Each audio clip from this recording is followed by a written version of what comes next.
안녕하세요. 서울에서 옷가게를 하며 열심히 살고 있는 여자입니다. 오늘 소개해드릴 사연은 다름 아닌 동서와의 갈등에 관한 이야기인데요. 친정이 좀 사는 집안이라고 콧대가 하늘을 찌르던 동서를 과연 어떻게 보기 좋게 눌러버렸는지 그 통쾌했던 이야기 한번 들어보실래요? 저는 대학교에서 패션 디자인을 전공했어요.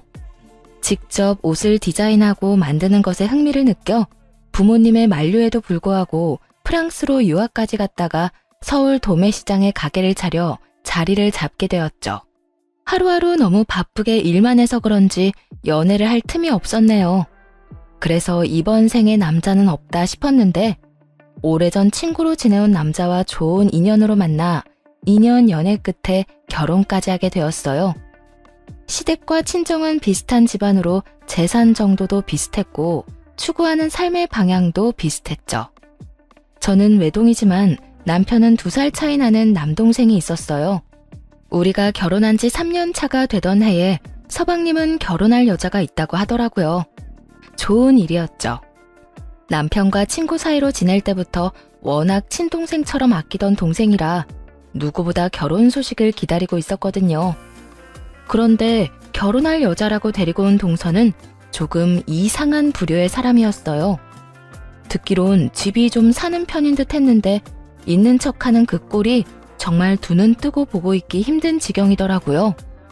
왜 그런 사람 있잖아요. 나 좀 사는 집딸이니 알아서 기어.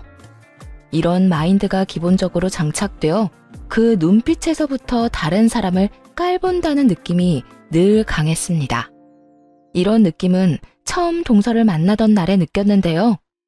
결혼식 전 제대로 식사 자리에서 동서와 둘만 남게 되었을 때 이런 질문들을 하더군요. 형님, 혹시 부모님은 아직 일들 하세요? 직업이 어떻게 돼요? 황당했어요. 거의 첫 만남에 가까운 자리에서 이런 질문을, 그것도 제 직업을 물어보는 것도 아닌 부모님의 직업을 물어보는 것이요. 이렇게 직접적으로 물어오는데 무시하기도 애매한 상황이기에 그냥 대답해 주었습니다. 우리 부모님? 아빠는 그냥 이런저런 일 쉬엄쉬엄 하시고 엄마는 집에 계셔. 아, 그렇구나. 그러면 어디 사시는데요? 뭐, 혹시 새들어 사시는 건 아니죠? 당연히 자가 맞죠? 부모님이 사시는 집이 자가는 맞지만 그 순간 동서가 무례하다는 생각이 확 들어 기분이 살짝 나빠지더라고요. 대답 대신 미간을 찌푸리며 동서를 봤고 동서는 눈치를 보더니 황급히 화제를 돌렸더군요. 어머, 제가 너무 질문이 많죠. 제가 워낙 궁금한 걸 못 참아서. 가끔 이렇게 사람을 곤란하고 귀찮게 해요. 그나저나 여기 음식 어떠세요? 저는 개인적으로 여기 참 좋아해서 어렵게 예약했거든요. 다음에 혹시나 여기 또 오시고 싶으면 저한테 말하세요. 제가 예약해 드릴게요. 동서는 멋쩍은 듯 웃으며 화제를 전환했지만 이미 저에겐 그런 동서의 첫인상이 썩 좋진 않았어요. 성격 같아선 그 자리에서 무례한 질문이다라며 핀잔을 주고 싶었지만 서방님이 좋다고 하니 그렇게까진 못하겠더라고요. 결혼을 코앞에 두고 있었고 어차피 가족이 될 사이니 쓴소리를 삼키고 상황을 넘겼습니다. 그렇게 동서는 무례하다는 첫인상을 남기고 서방님과 결혼을 하게 되었고 전 웬만하면 그런 동서와 부딪히지 않으려 노력했네요. 동서의 자랑을 들어보아도 입이 떡 벌어질 만큼 사는 집안도 아니더라고요. 그런데도 저렇게 갖은 있는 척을 하는 것이 저와는 정말 맞지 않겠다 싶었으니까요. 그런 동서와 부딪혀서 싸우는 것보다 그저 내세울 것이 그것뿐인 불쌍한 사람으로 생각하기로 한 것이었죠. 그러던 어느 날 동서의 임신 소식이 들려왔어요. 저와 남편은 임신이 잘 되지 않아 초조한 상황에서 들려온 소식에 조금은 속상하긴 했지만 정말 진심으로 축하하는 마음으로 가득했죠. 동서에게 전화를 걸어 축하의 말을 건넸고 그런데 동서는 이상한 말을 하기 시작하더라고요. 동서, 어머님께 임신했다고 전해 들었어. 정말 축하해. 너무 기쁘겠다. 동서랑 서방님 닮은 아기면 얼마나 예쁘겠어? 형님, 축하한다는 그 말 진심이에요? 어? 그럼 진심이지. 왜? 진심이 아닌 것 같아? 사실 그렇잖아요. 듣기론 형님은 임신 준비한 지 꽤 됐다고 들었는데 전 이렇게 쉽게 임신이 되어버렸으니 형님 입장에선 이런 제가 얄미울 수도 있잖아요? 걱정과 우려가 섞인 조심스러운 말이 아니었어요. 그건 분명 경계와 비아냥만이 가득한 말이었죠. 순간적으로 이건 너무 아니란 생각이 들더군요. 앞서 말씀드렸다시피 분명 속상한 마음이 있긴 했지만 그건 동서와 상관없는 저만의 마음이었고 임신 사실을 축하하는 마음만큼은 정말 진심이었으니까요. 진심이었던 만큼 화가 나더라고요. 더는 이런 사람과 좋은 마음으로 지낼 수는 없겠다는 생각이 들었고요. 동서, 무슨 말을 그렇게 해? 동서가 평소에 날 어떻게 생각하고 있는지는 모르겠는데 난 축하할 일에 그런 생각이나 하는 못난 사람 아니야. 전 그냥 형님이 걱정되어서 말해봤어요. 혹시나 저만 임신했다고 형님이 해코지라도 할까봐 겁이 나기도 했고요. 왜 막장 드라마 보면 윗사람이 아랫사람 임신 먼저 했다고 그렇게 괴롭히곤 하잖아요. 혹시나 형님도 그러면 어떻게 하나 걱정이지 뭐예요? 동서, 사람을 무슨 정신병으로 보는 것도 아니고 무슨 말을 그따위로 해? 아니 형님, 전 농담으로 한 말인데 왜 이렇게 화를 내세요? 농담도 농담 나름이지. 동서는 농담이라고 해도 받아들이는 사람이 그렇지 않다고 생각하면 그건 농담이 아니라 그저 경우가 없는 말일 뿐이야. 그러니까 동서도 앞으로 말 좀 가려서 해. 매번 원래 성격이 그렇다. 농담이란 말로 요리조리 피해가면서 사람 곤란하고 기분 나쁘게 만들지 말고. 제가 뭘 어떻게 했다고 이렇게 버럭버럭 하세요? 농담 2번 했다간 제 머리채라도 잡겠어요, 형님. 아니면 지금 하는 말과는 달리 진짜 뭐 찔리는 거라도 있나? 뭐? 어머, 정말인가 보다. 형님, 죄송한데 한동안은 저한테 가까이 오지 마세요. 형님 이러는 거 보니 마음이 좀 불안해서요. 걱정하지 마. 그렇지 않아도 동서 정신이 좀 아파 보여서 나도 동서랑 멀리할 예정이었거든. 서로 마음이 통했네. 뭐라고요? 정신이 아파 보인다고요? 지금 그 말은 제가 정신병자라도 된다는 말씀이세요? 병자까진 아닌데 그 비슷하게는 보이긴 해.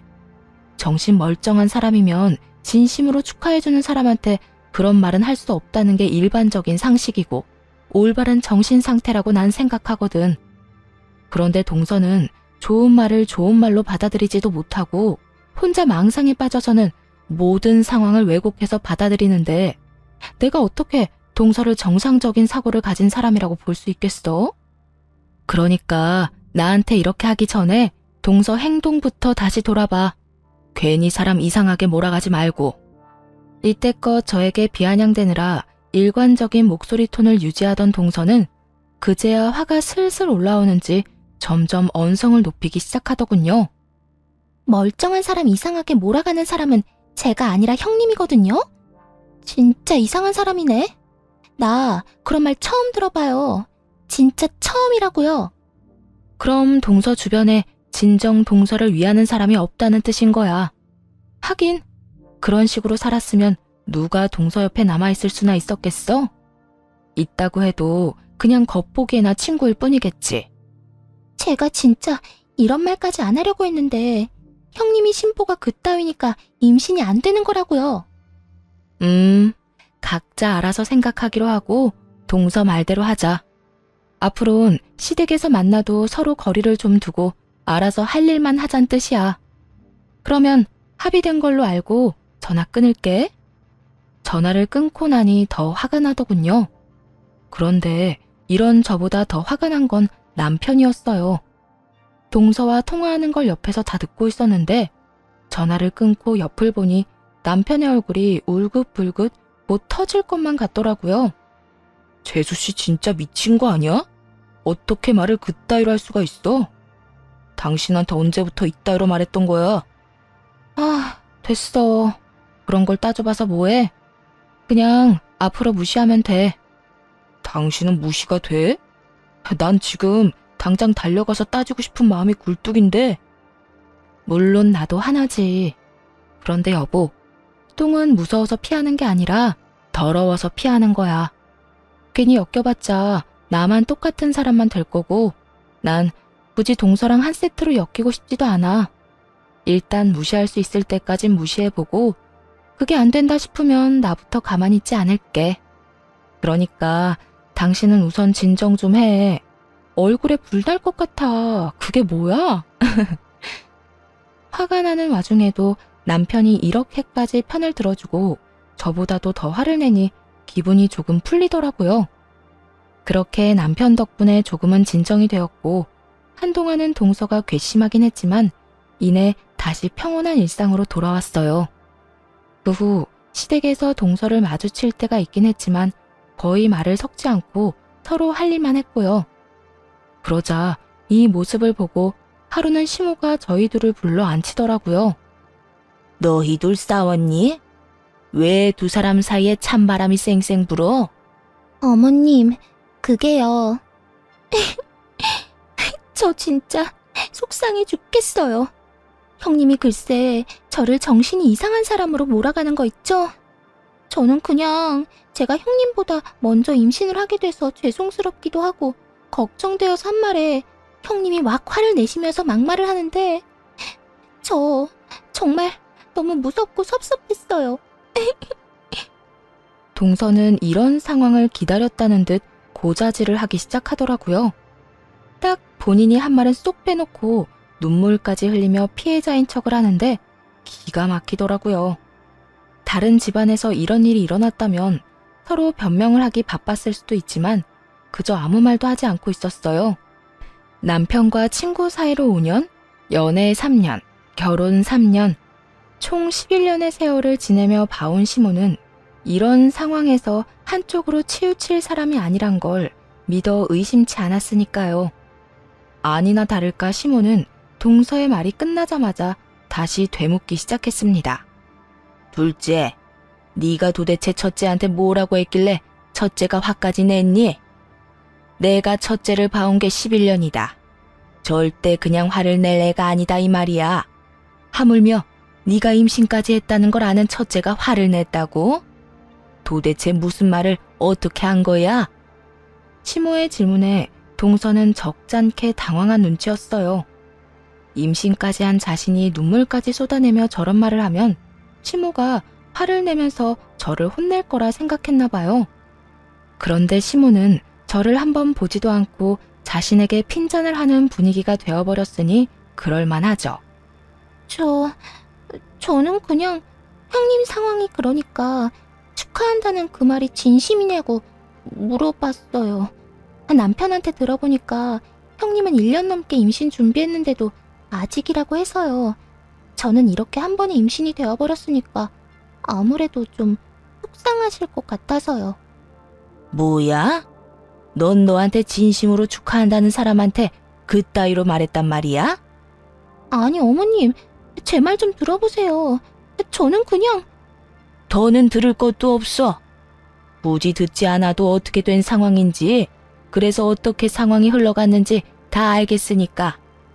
넌 상대방이 화낼 만한 상황을 네가 만들어 놓고 내 앞에 와선 이렇게 눈물 흘리면서 하소연하면 내가 다 들어줄 거라 생각했니? 넌 임신까지 했다는 애가 어찌 이렇게도 영악하게 굴어? 시모는 동서의 한마디 설명에 모든 상황을 간파할 만큼 현명했고 동서는 한 치 앞도 보지 못할 만큼 멍청했네요. 결국 저를 골탕 먹이기 위해 벌인 눈물쇼는 동서만 혼나는 상황으로 끝이 났고 그날 이후 동서는 식구들의 눈을 피해 저에게 시비를 걸어오곤 하더군요. 저 역시 그냥 당해주지만은 않으며 거리를 두며 지냈고요. 그러다 시모의 생신이 다가왔어요. 동서는 배가 꽤나 나온 상태였고 저도 신상품 제작에 들어간 상황이라 눈코 뜰 새 없이 바빠 정신이 없는 상황이었죠. 시모는 이런 두 며느리의 상황을 고려해 밖에서 간단히 외식이나 하자고 하시더라고요. 동서는 이때가 자신의 재력을 뽐낼 기회다 싶었는지 누구보다 먼저 나서 계획을 세우기 시작하더군요. 그러면 제가 한정식집 예약할게요. 형님, 거기 아시죠? 땡땡동에 있는 식당이요. 알긴 하는데 거기 예약하기 힘들 텐데? 듣기론 2-3달 전부터 예약해야 한다고 하던데 2주일밖에 안 남았는데 예약할 수 있겠어? 그냥 내가 할까? 나도 아는 지인이 있긴 해서 어떻게 부탁 좀 하면 될 것 같긴 한데. 형님이요? 됐어요. 그렇게 큰 소리 치다 예약 못하면 이도저도 안 된다고요. 그냥 제가 해결할게요. 형님은 잘 모르겠지만 이런 일은 돈이면 다 돼요. 거기에다 저 거기 워낙 자주 가서 제가 부탁하면 없는 자리도 만들어줄 테니까 형님은 이번 생시는 한 발 물러나 계세요. 제가 알아서 할게요. 동서가 말하는 한정식집은 굉장히 오래된 곳으로 최근엔 그 막내딸이 가게를 맡아 하면서 젊은 감각까지 더해져 더욱 예약이 어려워진 곳이었어요. 그만큼 가격대도 만만치 않기도 했고요. 동서는 어떻게 해서든 예약이 다 차버린 식당을 예약하기 위해 안간 힘을 썼고 지인의 지인을 통해 웃돈까지 주고 다른 예약자에게 양도받게 되었다고 하더라고요. 저 역시 시부모님들을 모시고 가고 싶었던 곳이라 기쁜 마음으로 식당으로 향했고 가게 때문에 가장 늦게 도착을 해 서둘러 식당 입구로 들어서니 동서 혼자 저를 기다리고 있더라고요. 아주 기고만장한 표정으로 말이에요. 오셨어요? 다들 먼저 들어가셨어요. 그래? 동서도 들어가서 있지. 왜 여기서 이러고 있어? 그냥 형님 기다렸죠. 혹시 여기 와보셨어요? 여기 너무 좋지 않아요? 여기 사장님 바뀌고 난 뒤에 인테리어 바뀌어서 그런지 분위기가 더 좋아진 것 같아요.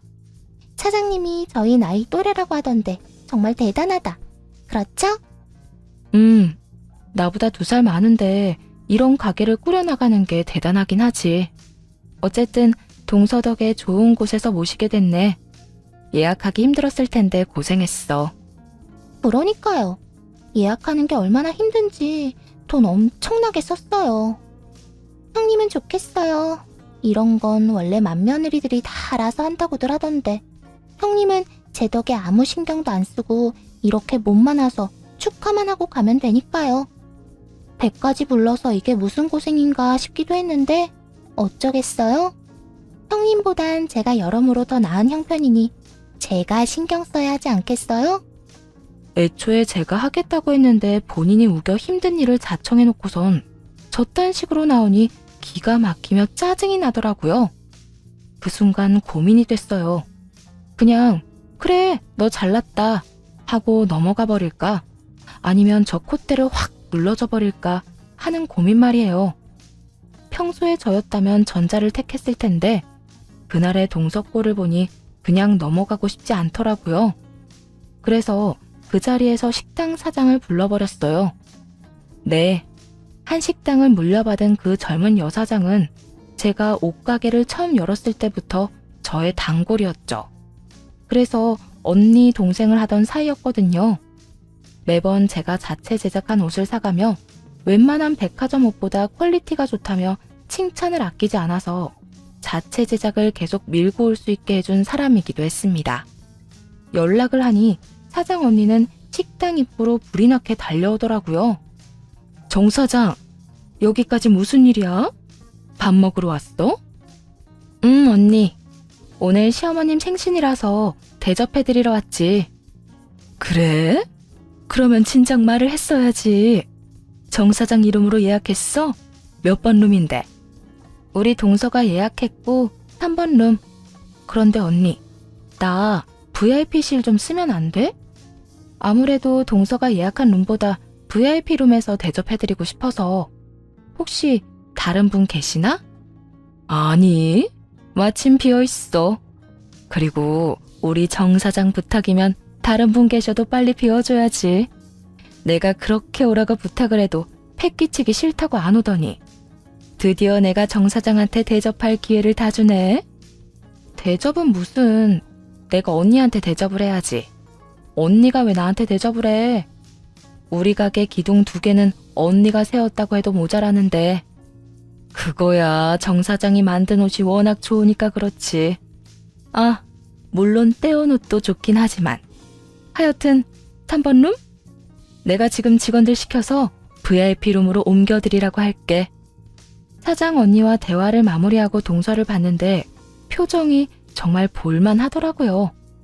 그동안 저더러 번화가도 아닌 곳에서 작은 옷집이나 한다고 무시하고 했는데 저런 대단한 사람과 친분이 있다니 꽤 놀란 듯 하더라고요. 거기에다 시모 생신준비의 주인공은 오롯이 자신의 몫이라 생각했는데 제가 온 칭찬을 받게 될 것 같으니 애가 타 보이기도 했고요. 아니나 다를까 식구들은 동서를 칭찬하면서도 저에게도 대단하다는 말을 전해왔고 동서는 표정 관리를 전혀 하지 못한 채 식사 자리를 마무리하더군요. 맛있는 식사가 끝난 후 전 화장실로 갔고 동서 역시 그런 저를 따라 화장실로 오더라고요. 그리곤 시비를 걸어오기 시작했어요. 형님, 혹시나 하는 말인데 그까짓 룸 업그레이드 좀 한 것 가지고 우쭐해지지 마세요. 장사하면서 쌓은 인맥이라 해봤자 거기서 거기지. 이딴 일 하나 했다고 신나서는. 지금 형님 꼴이 얼마나 꼴사나운지 형님은 모르죠? 지금 동서 생각대로 상황이 안 흘러가서 성질이 좀 났나 본데 그래도 말은 가려져 좀 해. 그리고 할 말 있으면 빨리 하고 가. 괜한 시비 걸지 말고 말이야. 형님이랑 저는 급 자체가 다르다는 걸 좀 알고 있으라고요. 괜히 이번 일로 나보다 우위에 섰단 그런 생각은 하지 말란 이 말이에요. 하긴 이제 그럴 날도 얼마 안 남긴 했네요. 우리 아기 태어나면 형님 입지는 온데간데 없이 사라지고 온 집안의 예쁨과 관심은 오로지 제 몫이 될 테니까요. 이 정도면 정말 병이 확실해 보였어요. 더는 말을 섞고 싶지도 않았고 무엇보다 괜한 말싸움을 벌여 임신한 동서에게 괜한 트집이 잡히고 싶지도 않더라고요. 난 그딴 거 아무 관심도 없으니까 동서랑 그 아기가 다 가져. 다 해. 그딴 것들 다 가지고 제발 나한테 관심 좀 끄고 시비 좀 걸지 마. 난 동서가 뭐라든 관심 안 가질 자신 있으니까 말이야. 동서는 이런 제 행동이 더 화가 난다는 듯 갑자기 악다구니를 쓰며 고함을 지르기 시작하더군요. 니까짓 게 뭔데 날 무시해. 니까짓 게 뭔데 나한테 명령을 하냐고. 넌 그저 내가 하라면 하면 되고 내 눈치나 보며 살아야 하는 그 정도 인생이라고. 그런데 네가 뭘 잘났다고 사사건건 내 발목을 잡고 늘어지는 건데? 뭐? 와, 진짜. 내가 웬만하면 배부른 여자랑 싸우기 싫어서 참고 있었는데 너 진짜 안 되겠구나. 야, 내가 너 생각해서 하는 말인데 너 그 정도면 병이야, 병. 그러니까 애를 위해서라도 정신병은 좀 가봐. 그런 마음가짐이랑 심보로 애는 제대로 키울 수나 있겠니? 아니, 네 인생이나 제대로 살아갈 수 있을 것 같아? 뭐야? 인연이 진짜 형님이라고 대접 좀 해주려고 했더니 도저히 상종도 못할 인간이네. 내가 너 가만둘 줄 알아? 내가 너 어떻게 해서든 이 집안에서 몰아내고 말 거라고. 동서는 약이 바싹 올랐는지 발까지 동동거리며 화를 냈고 전 그저 미친 여자를 바라보고 있었네요. 그런데 그 순간 소란스러운 소리를 들었는지 시모가 화장실로 들어오더라고요. 그리고 시모를 발견한 동서는 그 자리에서 그대로 쓰러지는 척을 하더라고요. 그 즉시 동서는 병원으로 옮겨졌고 그저 황당하더라고요. 하지만 정말 황당한 일은 애써 의식이 없는 척을 하던 동서가 일어나더라고요. 발연기를 하던 동서는 눈을 뜨자마자 저를 모함하기 시작하더군요. 아가, 너 괜찮니? 화장실에서 큰 소리가 나던데 도대체 무슨 일이길래 쓰러져? 어머님, 그게... 저 진짜 형님이 너무 무서워요. 제가 화장실을 오기만을 기다린 건지 저를 보자마자 막 집안 좀 부유한 게 그렇게 자랑거리냐면서 화내고 욕을 하시는데 제가 너무 무섭고 놀라서 그냥 정신을 잃었어요. 첫째가 정말 그런 말을 했단 말이야? 네. 전 진짜 형님께 죄송한 것도 있고 해서 잘 지내보고 싶었는데 형님은 아직 화가 많이 나셨나 봐요. 시모는 동서의 말을 믿지 않는 듯 했지만 아무래도 상황이 상황인지라 저를 바라보시더라고요. 무슨 말이라도 해보란 눈빛으로요. 하지만 전 아무 말도 하지 않았고 남편이 대신에 나서기 시작했어요. 재수씨, 말이 되는 소리를 좀 하세요. 우리 집사람이 화를 내고 욕을 했다고요? 말이 되는 소리를 해야 믿어주죠. 정말이에요. 형님이 저한테 그랬다고요. 아주버님은 정말 아무것도 모르고 속고 있는 거예요. 형님, 진짜 무서운 사람이라고요. 내 보기엔 재수씨가 더 무서운 사람 같거든요? 진짜 적당히 해야 속아 넘어가 주지. 해도 너무하네. 재수씨 지금 우리 집사람 덕에 룸 업그레이드 된 것 때문에 샘나서 이러는 거 누가 모를 줄 알아요? 사람이 왜 그렇게 못났어요? 난 도대체 이해가 안 돼서 묻는 거예요. 뭐라고요? 아주버님도 형님이랑 마찬가지네요. 어떻게 너무 놀라서 쓰러지기까지 한 임산부한테 그런 말을 할 수가 있어요? 어머님, 여보, 나 진짜 억울해. 형님한테 당한 사람은 나라고 나. 눈물로 이 상황을 모면하고 싶은가 본데 마음껏 우세요. 그리고 앞으로 우리는 보지 말고 삽시다. 집사람이 가만히 있으래서 웬만하면 참고 살려고 했더니 도저히 안 되겠네요. 몸조리 할 것도 없어 보이지만 몸조리 잘하세요. 남편은 끝까지 눈물로 호소하는 동서에게 쓴소리를 하곤 저를 데리고 나와버렸고 이번만큼은 그냥 넘어갈 순 없겠더라고요. 이때껏 그냥 무시하고 참았던 모든 것이 터져버린 것이었죠. 저보다 화장실을 먼저 쓰고 있던 직원을 찾아내 증언을 부탁했고 그 직원이 나서 온 식구들에게 모든 사실을 말해주었어요. 모든 사실을 안 시모는 동서를 말 그대로 쥐잡듯이 잡더군요. 너 진짜 무슨 병이라도 있는 거 아니니? 그렇지 않고서야 어떻게 그런 소름 끼치는 말과 행동을 할 수 있는 거야? 입이 있으면 무슨 말이라도 해봐. 어머님, 그게 아니고요. 전 그저 어머님이 형님만 너무 예뻐하는 것 같아서 그랬어요. 생신 때도 그래요. 제가 고생이랑 고생은 다 해서 예약했는데 모든 공은 형님에게로 돌아갔잖아요. 칭찬도 형님한테 더 많이 해주고요. 그래서 너무 셈이 나서 그랬어요. 넌 이제 곧 애 엄마가 될 사람이 그런 마음을 품는 게 정상적이라고 생각하니? 아니, 셈이 날 수 있다고 치자. 그래도 같은 사람인데 급이 달라? 네 인생엔 금태라도 둘렀니? 그리고 첫째나 우리 집이나 사는 건 비슷한데 너 우리 집도 무시했니? 아니에요. 그 말은 저도 너무 화가 나서 그냥 나온 말이에요. 그냥 무심결에 나온 말이 네 인성을 보여주는 거야. 저번에도 그러더니 이번까지 어찌 이렇게 사람을 실망하게 할 수가 있어? 죄송해요, 어머님. 앞으론 그러지 않을게요.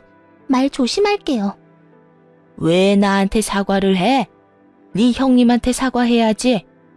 동서는 시모의 불호령에 저를 보며 사과의 말을 건넸지만 진심이라고 느껴지지 않는 그저 무미건조한 말일 뿐이었죠. 그렇게 큰 소란이 지나가고 어느 날은 동서가 가게로 찾아왔더라고요. 동서가 여기까진 웬일이야? 백화점 옷만 입는 동서가 여기에 옷 사러 온 것도 아닐 테고. 또 시비 걸러 왔어? 아니에요. 저 여기 옷 좀 사려고 왔어요. 뭐?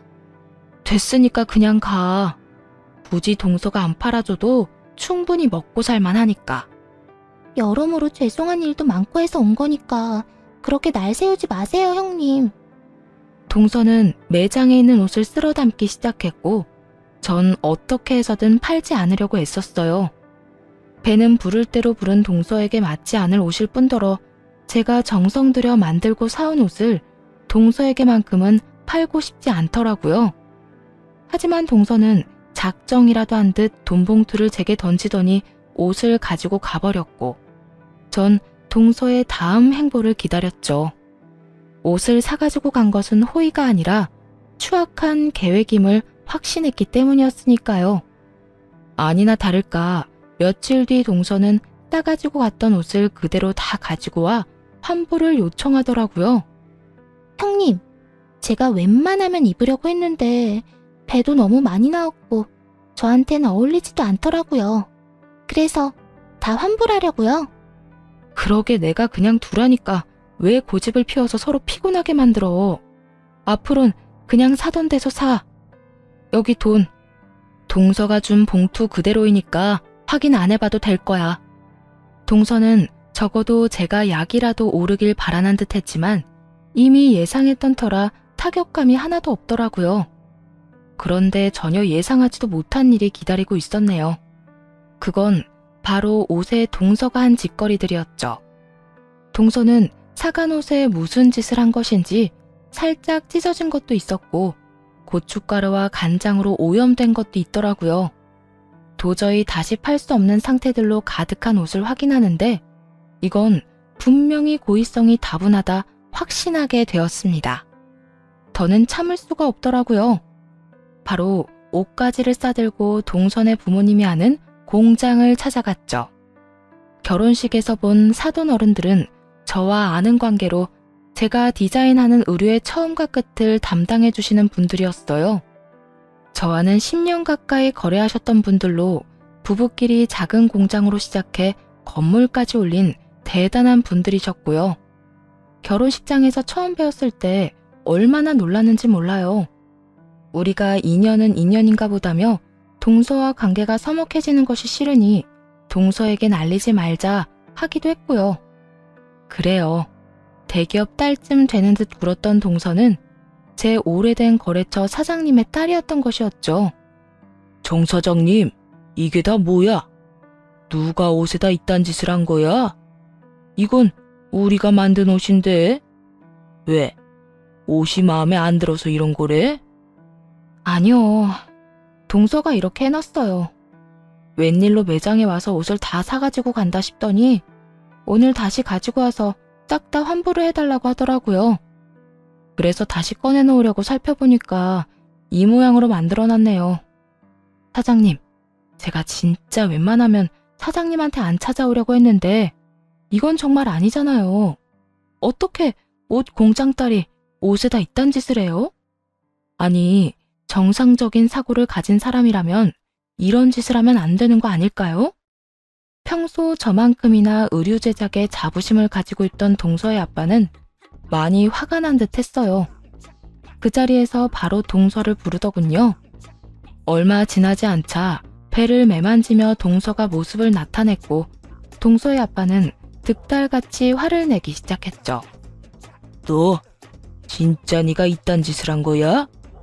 아빠, 형님? 어떻게 여길... 두 사람 아는 사이예요? 말 돌리지 말고 대답이나 해. 네가 이딴 짓을 한 게 맞아? 아빠, 그게 아니야. 일부러 그런 게 아니라 내가 배부른 건 생각도 못하고 옷 입어보다가 그렇게 됐나 봐. 너 진짜 똑바로 말 못해?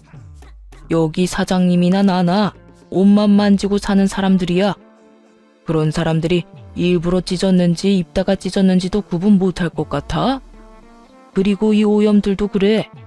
이건 누가 봐도 뿌린 자국들이잖아. 너 진짜 이렇게까지 못난 인간이었어? 누가 밖에서 이따위로 행동하고 다니라고 했어? 내가 너 이따위로 정신 나간 짓 하고 살라고 뭐든 해달라는 대로 다 해주고 키운 줄 알아? 아빠는 아무것도 모르면서 왜 나한테만 이래? 나도 오죽했으면 이렇게까지 했겠어? 형님이 사사건건 내가 하는 것마다 방해하니까 화가 나서 그랬다고. 내가 잘못한 게 아니라 형님이 잘못한 거라고. 동서는 끝까지 잘못을 인정하지 않았고 동서의 아빠는 더욱더 불같이 화를 내기 시작했고요. 너 진짜 그 입 다물지 못해? 뭘 잘했다고 네가 큰 소리를 내? 정신 좀 차려. 너 곧 애엄마가 될 건데 언제까지 이렇게 정신 못 차리고 네 멋대로 살 거야? 내가 뭘 어쨌다고 그래? 나 잘못한 거 없다니까. 넌 도저히 안 되겠다. 진심으로 반성할 때까지 네 카드 다 끊어버릴 거니까 그런 줄 알아.